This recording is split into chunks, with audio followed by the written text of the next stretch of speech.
Hello viewers, welcome to our channel. నేను మీ చరణ్ పరిమి. బీజేపీలోకి entry ఇస్తున్న పుష్ప. సో పుష్ప అంటే పుష్పరాజ్ అల్లు అర్జున్ కాదు. సో ఈ పుష్ప వేరన్నమాట. సో ఈ పుష్ప ఎవరయ్యా అంటే, ఈ పుష్ప సినిమా ఎవరి మీద అయితే, ఎవరి జీవితాన్ని నుంచి అయితే స్ఫూర్తిగా తీసుకున్నారో ఆ వ్యక్తి. సో పుష్పరాజ్ అనే ఒక ఎర్రచందనం స్మగ్లర్ ఉన్నాడు కదా ఈ సినిమాలో. సో ఆ క్యారెక్టర్, ఆ ఎర్రచందనం స్మగ్లింగ్ కావచ్చు, చెన్నై, తిరుపతి ఈ ప్రాంతాల్లో ఆ సినిమాలో స్మగ్లింగ్ ఎలా చేశారు ఏంటి అనేది, ఆ స్మగ్లింగ్ సామ్రాజ్యాన్ని వాళ్ళు నిర్మించడం అనేది కూడా క్లియర్గా చూపిస్తారు. సో అలాంటి సామ్రాజ్యాన్ని నిర్మించి నడిపించిన వ్యక్తి ఎవరయ్యా అంటే కొల్లం గంగిరెడ్డి అనే ఒక క్రిమినల్. సో ఆయన ఇలాంటి ఎర్రచందనం స్మగ్లింగ్ని భారీ స్థాయిలో దేశాలు, రాష్ట్రాలు కాదు, దేశాలు కాదు, మొత్తం ప్రపంచవ్యాప్తంగా అనేక దేశాల్లో దీన్ని ఎగుమతి చేసి కోట్ల రూపాయలు దండుకున్నాడు. ఆ తర్వాత రాజకీయాల్లోకి వచ్చాడు. ఆయన మీద అనేక రకాల కేసులు కూడా ఉన్నాయి. ముఖ్యంగా చంద్రబాబు గారి అలిపిరి దాడి ఏదైతే ఉందో ఆ దాడికి సంబంధించిన ప్రధాన నిందితుల్లో ఇతను కూడా ఒకడు. సో ఇంత పెద్ద డేంజరస్ క్యాండిడేట్ అనమాట. సో ఈయన ఇప్పుడు బీజేపీలోకి వెళ్తున్నాడు. అసలు ఇప్పుడు ఇంతకాలం ఎక్కడ ఉన్నాడు, ఇప్పుడు బీజేపీలోకి రావడం ఏంటి, ఈయనను బీజేపీ ఎందుకు తీసుకుంటుంది, చంద్రబాబు గారికి ఏమైనా ఆల్రెడీ థ్రెట్ పెట్టిన వ్యక్తి, ఆయన గురించి గతంలో ఆయన అరెస్ట్ చేసి జైల్లో కూడా పెట్టారు చంద్రబాబు గారు గవర్నమెంట్లోకి వచ్చాక.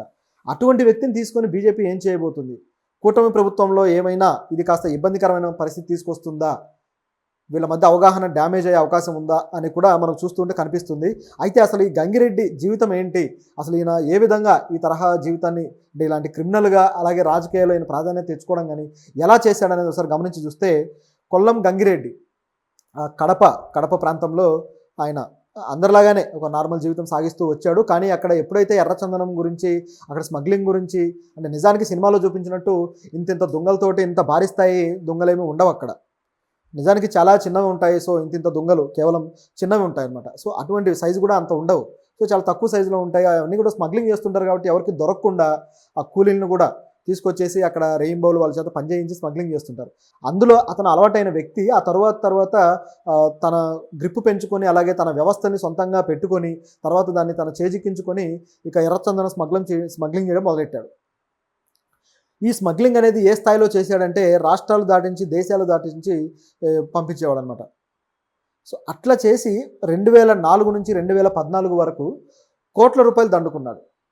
సో అన్ని కోట్లు దండుకున్న తర్వాత ఈ గ్యాప్లోనే ఆ మధ్యకాలంలో అలిపిరిలో చంద్రబాబు గారి మీద దాడి చేయడం కావచ్చు, ఆ తర్వాత ఒక నాయకుడిని హత్య చేసిన కేసులో కూడా ఆయన బుక్ అయి ఉన్నాడు అనమాట. సో ఈ కేసులను బేస్ చేసుకుని 2014లో చంద్రబాబు గారు అధికారంలోకి వచ్చిన తర్వాత ఇతన్ని పట్టుకోవడానికి గాలింపు కోసం ఒక టీంని ఏర్పాటు చేశారు. సో అప్పుడు పోలీసులు, ఇంటర్పోల్ కావచ్చు, వీళ్ళంతా కూడా బాగా గాలించారు. చివరికి అతను దేశంలో లేడు, ఇతర దేశాల్లో ఉన్నాడని తెలిసింది. సో ఇంటర్పోల్ ఇతర దేశాల వ్యవహారాలు చూస్తూ ఉంటుంది కాబట్టి వీళ్ళు ఫోకస్ పెడితే ఇతను ఎక్కడున్నాడు ఏంటని కనుక్కుంటే అతను పారిపోవడం కూడా నకిలీ పాస్పోర్ట్ తోటి పారిపోయాడు ఈ దేశం నుంచి. సో కనుక్కుంటే అతను సింగపూర్, మలేషియా అలాగే శ్రీలంకలో తలదాచుకుంటున్నాడు. సో ఎప్పుడు ఎక్కడ ఉంటాడో తెలియదు. అటువంటి లైఫ్ స్టైల్ అనమాట అతనిది. సో నాకు తెలిసి బహుశా పుష్ప సెకండ్ పార్ట్లో ఈ సింగపూర్, మలేషియా ట్రాక్లు ఉంటాయేమో అనిపిస్తుంది. పెద్ద పెద్ద సీఎం లాంటి నాయకులతోటి డీలింగ్స్, అలాగే పొలిటీషియన్లు మర్డర్లు ఇంత ఈ స్థాయిలో ఉంది అంటే చెప్పనలవిగా అందే. ఆ తిరుపతిలో కూడా, తిరుపతి అలాగే కడప, తర్వాత చెన్నై ఈ ఏరియా మొత్తంలో కూడా ల్యాండ్ సెటిల్మెంట్లు చాలా చేసేవాడంట ఆ రోజుల్లో. అంటే అతనికి సామాజికంగా కూడా అతనికి ఒక యాక్సెప్టెన్స్ వచ్చేసింది. ల్యాండ్ సెటిల్మెంట్లు ఇతని ద్వారా జరుగుతున్నాయంటే ఇతను అంత పెద్ద ఒక తన చుట్టూ ఒక మాఫియాని డిజైన్ చేసుకుంటే అంత స్థాయి వస్తుంది. సెటిల్మెంట్ అంటే ఏం లేదు, తుపాకీ తీసి బెదిరించడమే, అదే సెటిల్మెంట్. తనకు కావాల్సిన మామూలు తను తీసుకుపోవడం. సో సూర్యాబాయి లాగా అనమాట, బిజినెస్ మ్యాన్ సూర్యాబాయి లాగా. సో ఈ పద్ధతిలో ఉంటాయన్నమాట వీళ్ళ క్రిమినల్స్ ఐడియాస్. అయితే ఈయన మొత్తానికి సింగపూర్, మలేషియా ప్రాంతాల్లో తిరుగుతూ ఉంటే పోలీసులు, టాస్క్ ఫోర్స్ పోలీసులు రంగంలోకి దిగి ఆయన మొత్తానికి అరెస్ట్ చేశారు. అరెస్ట్ చేసిన తర్వాత ఆయన జైల్లో పెట్టారు. 2014 నుంచి కూడా 19 వరకు జైల్లోనే ఉన్నాడు. ఆ తర్వాత ఆయనకు బెయిల్ వచ్చి, బెయిల్ నుంచి బయటకు వచ్చిన తర్వాత వైఎస్ఆర్సీపీ పార్టీలో జాయిన్ అయ్యి ఆ పార్టీలో యాక్టివ్గా ఉన్నాడు. సో ఇలాంటి వ్యక్తులని మరి ఆ పార్టీ ఎందుకు ఎంకరేజ్ చేసిందో తెలియదు, కానీ ఆ పార్టీలోకి వెళ్ళిపోయి బాగా యాక్టివ్గా తయారైపోయాడు. మొత్తానికి ఆ పార్టీలో గవర్నమెంట్లో ఉన్నంత వరకు ఆయన ఆటలు సాగాయి. ఇప్పుడు ఒకసారి క్రిమినల్ యాక్టివిటీస్కి అలవాటు పడ్డ వ్యక్తి తిరిగి అవే చేస్తాడు. కాకపోతే కొన్నిసార్లు దొరుకుతారు, కొన్నిసార్లు దొరకరు. కాబట్టి అలాంటి వ్యక్తుల మీద బెయిల్ ఇచ్చినా సరే ఒక నిఘా అనేది ఉండాలి.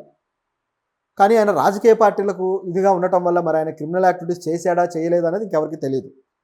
చేయకపోతే సంతోషం, కాకపోతే మరి ఆయనకు డబ్బు అంటే ముందు దాచుకున్న డబ్బే ఖర్చు పెడుతున్నాడా, వేరే బిజినెస్లు ఏమైనా ఉన్నాయా, డబ్బు సంపాదించడానికి ఏ మార్గాలు ఎంచుకున్నాడు, ఇవన్నీ క్వశ్చన్సే. ఎందుకంటే మామూలు వ్యక్తి కాదు కదా ఆయన. సో ఇలాంటి వ్యక్తి చివరికి ఇప్పుడు ఈ పార్టీ కూడా లేకపోయేసరికి అధికారంలో తన కేసులు తన మీద దాదాపు 26 కేసులు బుక్ అయి ఉన్నాయి. అంటే ఈ మర్డర్ కేసులు కావచ్చు, నకిలీ పాస్పోర్ట్ కేసు కావచ్చు, అదేవిధంగా ఎర్రచందనం స్మగ్లింగ్ కేసు కావచ్చు, ల్యాండ్ సెటిల్మెంట్ కేసులు కావచ్చు, ఇటువంటివి దాదాపు 26 కేసులు అయితే కడప స్టేషన్లోనూ అలాగే ఇతర స్టేషన్లలో బుక్ అయి ఉన్నాయన్నమాట.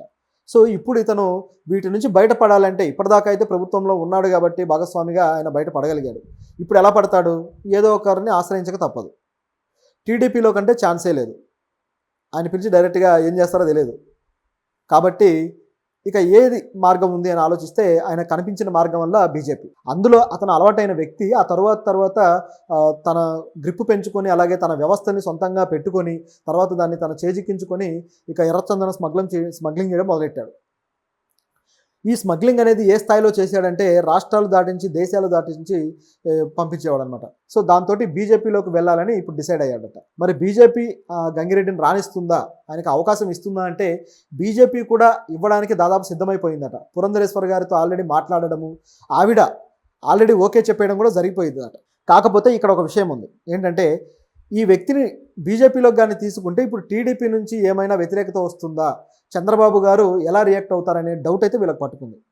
ఎందుకంటే చంద్రబాబు గారి ప్రాణాలే తీయడానికి పూనుకున్న వ్యక్తి ఈరోజు బీజేపీలో నాయకుడిగా ఉండి ప్రభుత్వంలో భాగస్వామిగా వెళితే ఒక రాష్ట్ర స్థాయి వ్యక్తిగా మారితే అది ఎంత ప్రమాదకరంగా వెళ్తుంది చంద్రబాబు గారికి. ఆయనకు నిజానికి అది ఒక అవమానంగా మారే ప్రమాదం ఉంది.